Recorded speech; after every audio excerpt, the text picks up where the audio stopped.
আবহাওয়া দফতর আগেই জানিয়েছিল দক্ষিণবঙ্গের পশ্চিমের জেলাগুলিতে ভারী বৃষ্টির সম্ভাবনা রয়েছে। বৃষ্টির সঙ্গে সঙ্গে শিলাবৃষ্টির সম্ভাবনার কথাও জারি করা হয়েছিল। ঠিক তেমনই হলো ঝাড়গ্রামে তুমুল শিলাবৃষ্টি, আর যার প্রভাবে ভয়ঙ্কর সমস্যার মুখে পড়তে হলো কৃষকদের। শিলাবৃষ্টিতে ভেঙে যায় একাধিক মাটির বাড়ি, নষ্ট হয়ে গিয়েছে বিঘার পর বিঘা চাষের জমি। মাথায় হাত পড়েছে সাধারণ মানুষ থেকে কৃষকদের। ঝড় এবং শিলাবৃষ্টিতে ঝাড়গ্রামের 5টি ব্লকে চাষবাসের প্রচুর ক্ষয়ক্ষতি হয়েছে। ভেঙে পড়েছে বহু বাড়ি। জাম্বনি ব্লকের করলা চাষ সবথেকে বেশি ক্ষতিগ্রস্ত হয়েছে বলে খবর। কিভাবে ঋণ শোধ করবেন, সংসারটাই বা চলবে কি করে, ফের কিভাবে চাষ করবেন, তা নিয়ে রীতিমতো দিশেহারা চাষিরা। কেন্দুয়া, দক্ষিণশোল, ভাদুকা, লোহামেলিয়া, বাঁকশোল, রাঙামেটিয়া সহ বেশ কিছু এলাকা ব্যাপকভাবে ক্ষয়ক্ষতিগ্রস্ত হয়েছে। কেউ ঋণ নিয়ে, আবার কেউ মোটা অঙ্কের টাকা নিয়ে ভাগের জমিতে চাষ করেছিলেন। ক্ষতিপূরণের দাবিতে সোমবার সকাল থেকেই ঝাড়গ্রাম চন্দ্রী রাজ্য সড়ক অবরোধ করে দফায় দফায় বিক্ষোভ দেখালেন কৃষকরা। গত কয়েকদিন ধরেই ঝাড়গ্রাম জেলা জুড়ে ভারী বৃষ্টির দাপট দেখিয়েছে। শিলাবৃষ্টির পরে পায়রাগুড়ি, পাথরপড়া, পেটবিন্দি এলাকায় চাষবাসের ব্যাপক ক্ষয়ক্ষতি হয়েছে বলে খবর। চাষের জমিতে বরফের মতন পড়ে থাকতে দেখা গিয়েছে শিলখণ্ড।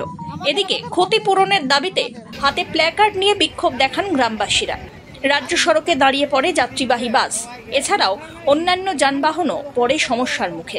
এদিকে খবর পেয়ে ছুটে আসেন ঝাড়গ্রাম থানার পুলিশ। তবে এলাকাবাসীরা স্পষ্ট জানিয়ে দিয়েছেন তাদের ক্ষতিপূরণ দিতে হবে। প্রাকৃতিক দুর্যোগে ক্ষয়ক্ষতি হয়েছে, তার জন্য আমরা কখন থেকে শুরু করেছেন এবং কতক্ষণ চলবে? 7টা থেকে আরম্ভ করেছি, যতক্ষণ না আমরা দাবি দাবা পূরণ হয়েছে তখন আমরা চলবে। প্রশাসনের কোনো আধিকারিক এসেছিল এলাকায়? পুলিশ এসেছিল। আপনাদের যখন ক্ষয়ক্ষতি হয় শিলাবৃষ্টি, সে সময় কেউ এসেছিল? না, আসার ঘর বাড়ি ভেঙে গেছে, আর জমি লোকের জমি করে ধান চাষ করেছিলাম, ওটাও নষ্ট হয়ে গেছে। আর এই যে আমার ঘরের ক্ষতিপূরণ হয়েছে, সবারই যেমন সুযোগ সুবিধা চাই। ক্ষতিপূরণের জন্য কি এখানে আধিকারিকরা এসেছিল? না, কেউ আসেনি। আমাদের ঘরে জল বৃষ্টি সবে বড় বড় ছিল, সব এডভেস্টার ভেঙে গেছে, একটুকু মানে দাঁড়াইবার জায়গা নেই। তারপরে আমাদের জমিনে ধান গেছে, আমরা যে কোনখানে দাঁড়াবো তার কোনো ঠিক নেই। তারপরে যখন বৃষ্টি দেখলে আমাদের যে ভয় লাগে, কাঁদছি আমরা সবাই।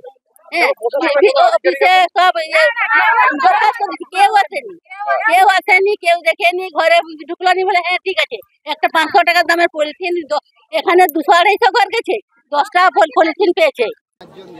এলাকাবাসী বেশিরভাগই চাষবাস করে সংসার চালান। চাষ করেই তাদের দিন গুজরান হয়। কিন্তু এবার কিভাবে সংসার চালাবেন বুঝেই উঠতে পারছেন না। প্রচন্ড বৃষ্টিতে একেই নাজেহাল অবস্থা, তার সঙ্গে আবার দোসর শিলাবৃষ্টি। এই শিলাবৃষ্টির আবহে প্রকৃতি তাদের ফসল খেয়ে নিচ্ছে বলে মাথায় হাত পড়েছে কৃষকদের।